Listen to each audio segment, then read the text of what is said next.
हट अरे भैया चलिए भिड़ो लोग, अरे भिड़ो लोग बच्चा तो भिड़ो लव यू देख भिड़ो सारी केमिस्ट्री की जो रफ्तार से जो खत्म हो गई भिड़ो। अब ये भैया किसका स्टार्ट होने वाला है, तो ये बायो का स्टार्ट होने वाला है। बायो का एक चैप्टर मैंने मेंडल वाला जो है उसको कवर करा दिया, ये दूसरा चैप्टर है इसका। दूसरा चैप्टर कौन सा हम लोग करेंगे भैया, आज आवर इन्वायरमेंट करेंगे, यानी हमारा पर्यावरण करेंगे। पर्यावरण से रिलेटेड जितनी चीजें होती है उसको इस केस में पढ़ेंगे भैया, रफ्तार से इसमें गोंच के दर दर दर दर दर दर दर मारेंगे दे देना।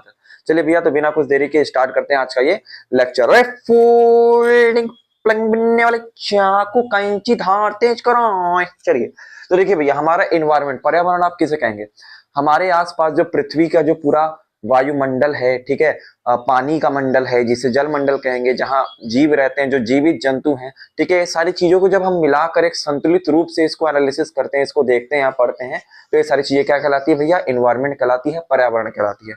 पर्यावरण के मुख्यतः चार हिस्से होते हैं भैया, आपको चार हिस्से पता होने चाहिए। कौन कौन से होते हैं भैया, पहला है आपका लिथोस्फीयर, ठीक है, लिथोस्फीयर होता है पहला हिस्सा। दूसरा होता है भैया हाइड्रोस्फीयर, ठीक है, हाइड्रोस्फीयर अभी मैं हिंदी में बता दे रहा हूँ इसको क्या बोलते हैं, लिथोस्फीयर। दूसरा होता है हाइड्रोस्फीयर। तीसरा होता है भैया एटमोस्फियर, ठीक है, एटमोस्फियर, एक होता है एटमोस्फियर। और चौथा होता है आपका बायोस्फीयर, ठीक है, बायो स्फीयर। हिंदी में क्या बोलते हैं भैया, लिथोस्फीयर यानी स्थल मंडल, जो स्थल वाला स्थान होता है, ऐसे जमीन हो गया, रेत, ये रेत वाला स्थान हो गया, ठीक है, ये सब क्या है, मट्टी वाला स्थान है, सब लिथोस्फीयर के अंदर आएगा। हाइड्रोस्फीयर, हाइड्रो माने होता है पानी, ना पानी, पानी ना पानी, गिलास में पानी, पानी ना पानी, लोटा में पानी, पानी ना पानी, लब मारकर पानी, ठीक है। हाइड्रोस्फीयर यानी जो जल वाला स्थान है, जल यानी तालाब हो गया, नदी हो गया, समुद्र हो गया, झरना, ये सब हाइड्रोस्फीयर में आते हैं। एटमोस्फीयर यानी हमारा वायुमंडल, वायुमंडल में कई सारी गैसेस है, ऑक्सीजन है, कार्बन डाइऑक्साइड, नाइट्रोजन, ये सब हमारे एटमोस्फेयर में आते हैं।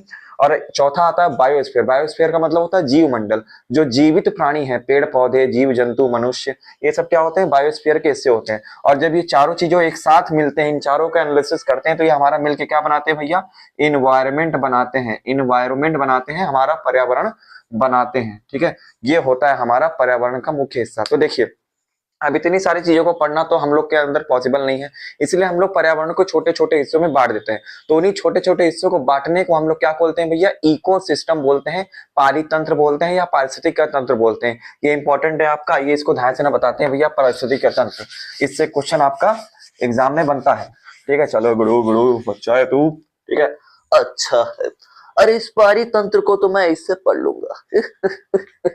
अच्छा है, आओ ललिता, मैं तेरे टाके टिके आओ कर दूंगा, चलो यहाँ देखो। देखिए भैया, तो अब हम लोग पढ़ने जा रहे हैं भैया इकोसिस्टम, ठीक है, इको सिस्टम, इसको बोलते हैं पारितंत्र। ये क्या होता है भैया, हमारे पर्यावरण में एक छोटा सा हिस्सा होता है जिसमें कि कई सारे जीव जंतु जो होते हैं, जो जैसे मान लीजिए इसके दो घटक होते हैं, एक होता है बायोटिक फैक्टर, एक होता है एबायोटिक फैक्टर, ठीक है, मैं यहाँ लिख दे रहा हूँ। इकोसिस्टम के दो फैक्टर होते हैं, एक होता है बायोटिक फैक्टर, ठीक है, बायोटिक फैक्टर लिख दे रहे हैं, पूरा लिख दे रहे हैं, बायोटिक फैक्टर, ठीक है, और एक होता है भैया ए बायोटिक फैक्टर, ए बायोटिक फैक्टर, ठीक है। इसके दो घटक होते हैं भैया, बायोटिक को बोलते हैं भैया जैविक घटक, ए बायोटिक को बोलते हैं अजैविक घटक। बायोटिक ऐसे फैक्टर होते हैं जो जीवित होते हैं, जैसे मनुष्य हो गए, पेड़ पौधे हो गए, जिसके अंदर कोशिकाएं मिलती हैं, सेल्स मिलते हैं, तो बायोटिक फैक्टर के अंदर आते हैं। और ए बायोटिक फैक्टर मतलब जो कोशिकाओं से मिलकर नहीं बने होते, जैसे कंकड़, मिट्टी, बालू, पानी, ऑक्सीजन, गैसें जो होती हैं, ये सब एबायोटिक फैक्टर के अंदर आते हैं। तो भैया अगर आपसे कोई इकोसिस्टम का परिभाषा पूछे तो आप क्या लिखेंगे भैया, इकोसिस्टम यानी पारितंत्र एक ऐसा पर्यावरण का तंत्र है, एक छोटा सा ऐसा हिस्सा है जिसके अंदर बायोटिक और एबायोटिक दोनों फैक्टर आपस में क्या करते हैं भैया, मिलजुल कर काम करते हैं, संतुलित होकर काम करते हैं, कोऑर्डिनेट रूप से काम करते हैं, तो उसे बोलते हैं इकोसिस्टम, ठीक है, ये होता है। और जब कई सारे इकोसिस्टम मिल जाते हैं भैया, और हबीबी आप मान लीजिए रेत में गए, आप देख रहे हैं, अरे वल्लाह हबीबी, अरे हम तो ऊंट मांगती, क्या बात, तो आप रेत का इकोसिस्टम देख रहे हैं। अगर आप पानी में घुस गए तो पानी में, अरे शार्क घूम रही है, शार्क, पिराना मछली, तो आप पानी का इकोसिस्टम देख रहे हैं, ठीक है। तो जब आप कई सारे इकोसिस्टम को मिला के, नहीं सर जी हम तो एक के साथ देखेंगे, हम रेत का भी देखेंगे, हम पनियों वाला देखेंगे, तो जब एक के साथ कई सारे इकोसिस्टम मिला के देखते हैं तो उसे बोलते हैं भैया बायोम, ठीक है, बायोम बोलते हैं, बायोम, या हिंदी में इसको जीवोम बोलते हैं, जीवोम, ठीक है। ये क्या होता है भैया, बायोम क्या होता है, मैनी इकोसिस्टम को मिला देते हैं, बहुत सारे इकोसिस्टम को मिला देते हैं भैया, तो क्या बन जाता है हमारा, बायोम बन जाता है। तो अगर कोई पूछे बताइए हमारी जो पूरी पृथ्वी है वो इकोसिस्टम है कि बायोम है, तो आप क्या कहेंगे कि पृथ्वी जो है वो कई सारे इकोसिस्टम का हिस्सा है, हिस्सा नहीं है, कई सारे इकोसिस्टम से मिलके बना हुआ है। तो जब कई सारे इकोसिस्टम से मिलके बना हुआ है तो हमारा क्या है, बायोम है। लेकिन अगर कोई पूछे बताइए, अगर आप पानी में जाके या रेत में जाके केवल एक चीज को देख रहे हो, अल हबीबी ऊंट मांगती वल्ला वल्ला, अल हबीबी वल्ला, तो आप क्या कहेंगे, वो इकोसिस्टम है। ठीक है, अगर एक चीज को देख रहे हैं तो इकोसिस्टम, जब कई सारे इकोसिस्टम मिला देंगे तो बायोम बन जाएगा। इस तरह से भैया हमारा इकोसिस्टम डिफाइन होता है। अब देखिए इकोसिस्टम में जो समन्वय स्थापित होता है वो बायोटिक और एबायोटिक दोनों के फैक्टर से होता है। तो एबायोटिक फैक्टर में कौन आया भैया, अजीवित चीजें जिसमें जान नहीं होती, जैसे पानी ये सब। अब जो बायोटिक फैक्टर है इसको हम लोग डिवाइड करते हैं भैया, कैसे डिवाइड करते हैं देखिए ध्यान से आपको बताते हैं। ठीक है, इकोसिस्टम में जो बायोटिक फैक्टर, इसका कोई डिवीजन नहीं है भैया, एबायोटिक का बायोटिक का है। ठीक है, जैविक घटक का डिवीजन होता है। तो देखिए कितने टाइप्स के होते हैं भैया बायोटिक फैक्टर, तो बायोटिक फैक्टर भैया 3 टाइप्स के होते हैं। कितने टाइप्स के होते हैं भैया, 3 टाइप्स के होते हैं। पहला होता है भैया प्रोड्यूसर्स। ठीक है, प्रोड्यूसर्स। ठीक है, प्रोड्यूसर्स यानी हिंदी में बोलते हैं उत्पादक। ठीक है, जो उत्पादन करे किसी चीज का। दूसरा होता है भैया कंपोजर, अरे कंपोजर कह रहे हैं भैया, कंज्यूमर। ठीक है, कंज्यूमर, कंज्यूमर, यात्रीगण कृपया ध्यान दें। ठीक है, ये कंज्यूमर होता है, हिंदी में बोलते हैं उपभोक्ता, उपभोक्ता बोलते हैं। और सबसे आखिरी होते हैं भैया डीकंपोजर, डीकंपोजर, डीकंपोजर होते हैं भैया, ये होते हैं कौन, अपघटक होते हैं। तो ये 3 हमारे क्या होते हैं भैया, बायोटिक फैक्टर के पार्ट्स होते हैं या टाइप्स होते हैं। बायोटिक फैक्टर 3 टाइप्स में बांट सकते हैं, प्रोड्यूसर, कंज्यूमर, डीकंपोजर। उत्पादक, उपभोक्ता, अपघटक। तो अब देखिए उत्पादक में कौन आते हैं भैया, प्रोड्यूसर्स। इनके अंदर सबसे ज्यादा एनर्जी होती है भैया, ये सबसे ज्यादा एनर्जी होते हैं, क्योंकि ये इसमें कौन आते हैं भैया, प्लांट्स आते हैं। पेड़ पौधे जितने भी होते हैं वो प्रोड्यूसर्स में होते हैं, क्योंकि ये जो हमारे पृथ्वी का सबसे बड़ा ऊर्जा का स्रोत है कौन है, सूर्य है। तो सूर्य की एनर्जी को ये डायरेक्ट अब्सॉर्ब करके क्या करते हैं भैया, प्रकाश संश्लेषण करते हैं, फोटोसिंथेसिस करते हैं और उनसे भोजन बनाते हैं, जिस जो अन्य जीव खाते हैं और उन अन्य जीवों को आगे वो खाते हैं। ठीक है, अभी हम लोग आगे पढ़ेंगे इसको क्या बोलते हैं। तो प्रोड्यूसर्स हमारे कहा होते हैं भैया, प्लांट होते हैं, क्योंकि इनमें सबसे ज्यादा एनर्जी होती है, इनमें हाईएस्ट एनर्जी होती है। अच्छा, प्रोड्यूसर के बाद आते हैं भैया कंज्यूमर। कंज्यूमर क्या होते हैं भैया, कंज्यूमर वो होते हैं जो प्लांट्स को खाते हैं। ठीक है, लेकिन इसमें भी 3 टाइप्स के कंज्यूमर होते हैं। ठीक है, कौन कौन से होते हैं भैया, 3 टाइप्स के कंज्यूमर। देखिए हमें यहाँ लिख दे रहे हैं 1 2 3। कंज्यूमर में 3 टाइप्स के होते हैं भैया, एक होते हैं प्राइमरी, प्राथमिक। ठीक है, एक होता है प्राइमरी, एक होता है सेकेंडरी। ठीक है, एक होता है सेकेंडरी और एक होता है टर्शियरी।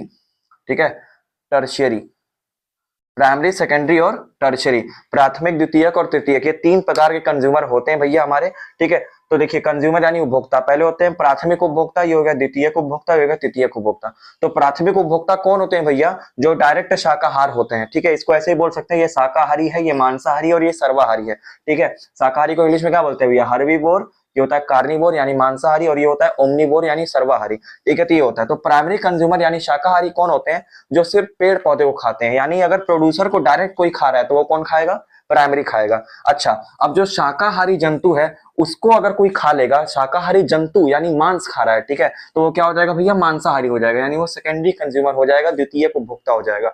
और ऐसे जीव जो दोनों खा लेते हैं, जैसे मनुष्य, भालू हो गया, ये सब क्या करते हैं भैया, शाका और मांसा दोनों खा लेते हैं, तो उनको टर्शियरी कंज्यूमर में रखा जाता है। ठीक है, यानी उनको सर्वाहारी बोलते हैं, ओमनिवोर्स बोलते हैं। तो ये हमारा ये पार्ट्स आपको याद होने चाहिए भैया, कौन क्या होता है। प्रोड्यूसर से कोई पार्ट नहीं होते, कंज्यूमर के 3 पार्ट होते हैं, प्राइमरी, सेकेंडरी, टर्शियरी। ठीक है, एग्जांपल अगर भी पूछे तो भैया प्राइमरी में कौन आ जाएगा, बकरी आ जाएगा। ठीक है, बकरी, मेढक, टिड्डा, ये सब क्या होते हैं भैया, शाकाहारी होते हैं, सब प्लांट्स खाते हैं। ठीक है, मेढक कह रहे हैं, मेढक नहीं, ये हो गया आपका, टिड्डा हो गया, बकरी हो गया, खरगोश हो गया, ये सब कौन होते हैं भैया, प्राइमरी कंज्यूमर होते हैं। सेकेंडरी कंज्यूमर कौन है भैया, जो बकरी वगैरह को खाएगा।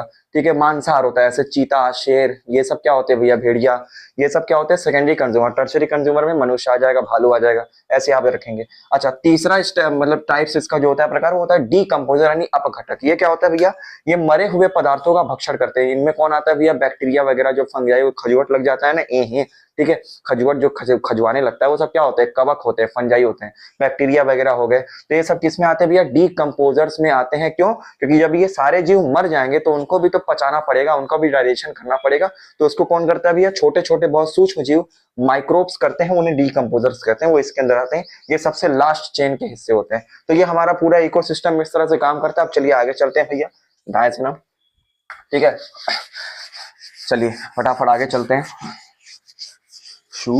देखिए, अब एक चीज और बता दे रहे हैं भाई, पर जिंदा हो भैया। हाँ, एक चीज और बता, देखिए हमारे पर्यावरण में जो चीजें हम उसको गंदी करती हैं, जो पर्यावरण को गंदगी करती है, तो गंदगी करने वाले जो पदार्थ होते हैं उन्हें बोलते हैं पॉल्यूटेंट्स। पॉल्यूटेंट्स बोलते हैं, हिंदी बोलते हैं प्रदूषक, प्रदूषक बोलते हैं। और जब इस गंदगी के कारण हमारा पर्यावरण दूषित हो जाता है तो उसे बोलते हैं पॉल्यूशन, उसे बोलते हैं प्रदूषण। तो अगर आपसे कोई पूछे भैया प्रदूषण क्या है, तो आप बोलेंगे प्रदूषण एक प्रक्रिया है जिसके कारण हमारा पर्यावरण गंदगी मतलब गंदा हो जाता है, खराब हो जाता है। लेकिन अगर कोई पूछे इसको प्रभावित करने वाला जो कारक है, जो फैक्टर है, जो इसको करवाता है, तो आप उसको क्या बोलेंगे भैया, उसको प्रदूषक बोलेंगे, पॉल्यूटेंट्स बोलेंगे। ये होता है अंतर दोनों में, इसको ध्यान रखिएगा। अच्छा देखिए, पर्यावरण को प्रदूषित करने वाले जो प्रदूषक हैं वो दो प्रकार के हो सकते हैं। एक होते हैं जैव निम्नीकरण, एक होता है अजैव निम्नीकरण। एक होता है बायोडिग्रेडेबल, एक होता है नॉन बायोडिग्रेडेबल। तो इन दोनों में अंतर समझ लीजिए। देखिए नाम से पता चल रहा है, जैव निम्नीकरण यानी जो जीवों द्वारा क्या कर ले जाते हैं, पचाए जा सकते हैं, उनका आसानी से मिट्टी में मेल मिलाप हो सकता है, तो ऐसे प्रदूषक जो होते हैं जैव निम्नीकरण होते हैं, यानी बायोडिग्रेडेबल होते हैं। लेकिन अगर वो जीवों द्वारा पचाए नहीं जा सकते, वो मिट्टी वगैरह को खराब कर देते हैं, कभी भी मतलब उसमें मिल नहीं सकते, तो वो हो जाएगा बायो अनडिग्रेडेबल। ठीक है, या जैव अनिम्नीकरण हो जाएगा। उसका मतलब ये होता है, जैसे आपका अगर कोई पूछे बताइए प्लास्टिक क्या है, तो आप कहेंगे सर जी प्लास्टिक बायो नॉन डिग्रेडेबल है। क्यों? क्योंकि प्लास्टिक कभी मिट्टी में मिल नहीं सकता। लेकिन अगर पूछे भैया बताइए गोबर क्या है, गोबर, गाय का गोबर देखे ना, तो गाय का गोबर क्या है भैया, ये बायोडिग्रेडेबल है, जैव निम्नीकरण है। क्यों? क्योंकि ये मिट्टी में मिल के भैया खाद बना सकता है, इससे और भी कई सारी नई चीजें मिला सकते हैं। तो ये पर्यावरण को दूषित नहीं करते। बायोडिग्रेडेबल जो होते हैं पर्यावरण को दूषित नहीं करते, लेकिन बायो नॉन डिग्रेडेबल क्या करते हैं भैया, पर्यावरण को दूषित करते हैं, क्योंकि मिट्टी मिलते नहीं, मिट्टी को और खराब कर देंगे। तो ये आप बात को ध्यान रखिए। चलिए, तो देखिए इकोसिस्टम के मैंने सारे पार्ट्स आपको बता दिए भैया। अब देखिए इकोसिस्टम में दो चेन मिलती है भैया। ठीक है, दो चीजें मिलती हैं आपको। एक मिलेगा भैया फूड चेन, ठीक है, एक मिलेगा आपका फूड चेन, इसको बोलते हैं आहार श्रृंखला या खाद्य श्रृंखला, और एक होता है भैया फूड वेब। ठीक है, फूड वेब, एक होता है फूड वेब, इसको बोलते हैं भैया आहार जाल या खाद्य जाल। ये जाल होता है, ये श्रृंखला होता है, दोनों में अंतर है। देखिए, अच्छा एक बात पहले ये जान लीजिए, अगर कोई पूछा भैया बताइए इन दोनों में से ज्यादा कौन मिलेगा हमारे इकोसिस्टम में, तो आप कहेंगे कि हमारे इकोसिस्टम में ज्यादा जो होता है वो फूड वेब मिलता है। वेब क्यों मिलता है भैया, अभी हम इसका कारण बता रहे हैं। देखिए पहले चेन समझिए। अब देखिए कैसे कैसे फ्लो होगा। तो चेन का मतलब होता है भैया सबसे पहला खाना कौन उगाएगा भैया, तो आप कहेंगे सबसे पहला खाना कौन उगाएगा, प्रोड्यूसर्स उगाएंगे। ठीक है, उत्पादक खाना उगाएंगे, तो यहाँ पे उत्पादक पहले होते हैं, पहले नंबर पे आते हैं उत्पादक। अच्छा, उत्पादक को कौन खाएगा भैया, तो उत्पादक को सबसे पहले खाएंगे प्राइमरी कंज्यूमर, मैं पीसी लिख दे रहा हूँ। ठीक है, प्राइमरी कंज्यूमर यानी प्राथमिक उपभोक्ता इसको खाएंगे। अच्छा, जब इसको खा लेंगे तो इसकी एनर्जी इसमें जाएगी। अच्छा, अब इसकी एनर्जी ट्रांसफर कैसे होगी भैया, तो इसको कौन खाएगा, इसको खाएंगे भैया हमारे सेकेंडरी कंज्यूमर। ठीक है, सेकेंडरी कंज्यूमर यानी द्वितीयक उपभोक्ता खाएंगे, और द्वितीयक उपभोक्ता को जब एनर्जी मिलेगी तो भैया ये एनर्जी और ट्रांसफर होगा, तो अब इसको कौन खाने आएगा भैया, टर्शरी कंज्यूमर। ठीक है, टर्शरी कंज्यूमर। इसी तरह से आगे चला जाएगा, तो ये सबसे अगर जब ये मर जाएंगे सब, तो इनको कौन खाएगा भैया, डीकंपोजर्स खाएंगे। तो इस तरह से देखिए हमारा एक चेन बन रहा है, एक श्रृंखला बन रही है। पहले प्रोड्यूसर को खाया प्राइमरी कंज्यूमर, प्राइमरी को खाया सेकेंडरी, सेकेंडरी को खाया टर्सरी, टर्सरी को खाया डीकंपोजर। ठीक है, उत्पादक, प्राथमिक उपभोक्ता, द्वितीयक उपभोक्ता, तृतीयक उपभोक्ता और अपघटक, ये एक चेन का निर्माण हो गया। तो इसी चेन को हम लोग बोलते हैं फूड चेन, जिसमें एनर्जी ट्रांसफर होती रहती है आगे से आगे। और एक बात ध्यान रखिए, सबसे ज्यादा मैक्सिमम एनर्जी होती है भैया प्रोड्यूसर के पास, और आगे आगे जैसे जैसे जाते जाएंगे वहां पे एनर्जी क्या होती जाएगी भैया, कम होती जाएगी भैया। पूरा एनर्जी किसी को नहीं मिल सकता, इसके ऊपर भी एक लॉ है, भी मैं आगे बताऊंगा उस कौन सा नियम होता है वो। ठीक है, तो इसको आप फूड चेन बोलेंगे। अब इसमें आप एग्जाम्पल लिख दीजिए भैया, यहाँ घास होगा, यहाँ बकरी होगा, यहाँ पर बकरी खाने वाला कौन होगा भैया, कौन, लिख दीजिए शेर हो गया। ठीक है, शेर को खाने वाला आप ले लीजिए यहाँ पर टर्सरी कंज्यूमर कोई भी। ठीक है, शेर तो नहीं ले सकते, कोई और ले लेते हैं। ठीक है, इसी तरह से ये चलता रहता है, ये प्रोड्यूसर पर, ये प्राइमरी, सेकेंडरी, टर्सरी और डीकंपोजर। ऐसे आपको ऐसे भी लिख देंगे तो कोई दिक्कत नहीं है, पूरा नाम लिखिएगा बस बोर्ड में। ठीक है, पूरा नाम लिखिएगा, प्राइमरी कंज्यूमर, सेकेंडरी कंज्यूमर। चलिए अब देखिए फूड वेब क्या होता है भैया। फूड वेब क्या होता है, उसमें कोई एक सीरीज सीक्वेंस फॉलो नहीं होता भैया, इसमें कोई भी कोनों को खा लेगा। ठीक है, जैसे मान लीजिए यहाँ पर आपका हो गया ये प्रोड्यूसर, मान लीजिए कोई प्लांट हो गया। ठीक है, कोई प्लांट हो गया, तो प्लांट को कौन खा सकता है भैया, आपको पता है गोट खा सकता है। ठीक है, प्लांट को पता है आपको, गोट खा सकता है, बकरी खा सकती है, लेकिन प्लांट को ये भी खा सकता है कौन, रैबिट भी खा सकता है। ठीक है, रैबिट भी खा सकता है प्लांट को। ठीक है, दोनों खा सकते हैं, कोई सीरीज फॉलो नहीं होती। अच्छा, रैबिट को कौन खाएगा भैया, लॉयन, लॉयन खा सकता है। ठीक है, लॉयन यानी शेर रैबिट को भी खा सकता है, और शेर गोट को भी खा सकता है, इन दोनों को खा सकता है। तो देख रहे ये चेन कुछ फॉलो नहीं हो रही है भैया, सबको खा सकता है, कोई किसी को भी खा सकता है, इसमें कोई रूल फॉलो नहीं होता है।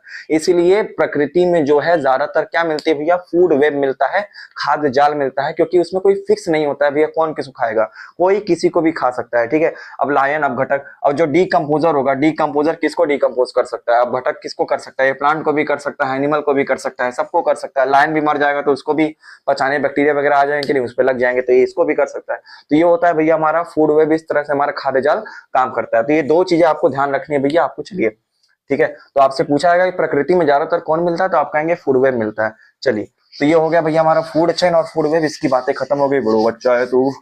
चलिए भाई तो शुरू होता ही खत्म हो गया भाई, ऐसा इतना गलत इस्तेमाल हो रहा है, ये इतना आसान है, मैंने आज तक नहीं सुना था। अरे भाई बहुत आसान है, देखो ये फूड चेन फूड वेब भैया आपका हो गया खत्म। होने वाले भैया ट्रॉफिक लेवल्स पढ़ने वाले, ट्रॉफिक लेवल्स इसको हिंदी बोलते हैं भैया पोषी स्तर बोलते हैं। देखिए इसको कैसे बनाते हैं भैया, इसको ऐसे ट्रायंगल से दिखाते हैं इस तरह से, ठीक है, ऐसे ट्रायंगल बना के दिखाते हैं भैया इस पोषी स्तर को। पोषी स्तर में ऐसे आप 4 ठो ऐसे डंडी खाच लीजिए, टन टन टन टन टन, ठीक है, टन टन टन टन 4 ठो ऐसे खाना बना लीजिए ऐसे। तो देखिए सबसे नीचे वाले जो होते हैं, जो बड़ा बक्सा होता है इसको बोलते हैं भैया प्रोड्यूसर्स का बक्सा, ठीक है। यहाँ पर होते हैं भैया आपके प्रोड्यूसर्स, प्रोड्यूसर यानी आपके हो गए कौन, उत्पादक हो गए। अच्छा प्रोड्यूसर के ऊपर कौन आएगा भैया, प्राइमरी कंज्यूमर, प्राइमरी कंज्यूमर यानी प्राथमिक उपभोक्ता। आपको पूरा नाम लिखना है बोर्ड में, पहले बता रहा हूँ, ऐसे शॉर्ट फॉर्म में लिखेंगे, उस शॉर्ट फॉर्म में नंबर चिपकाएगा।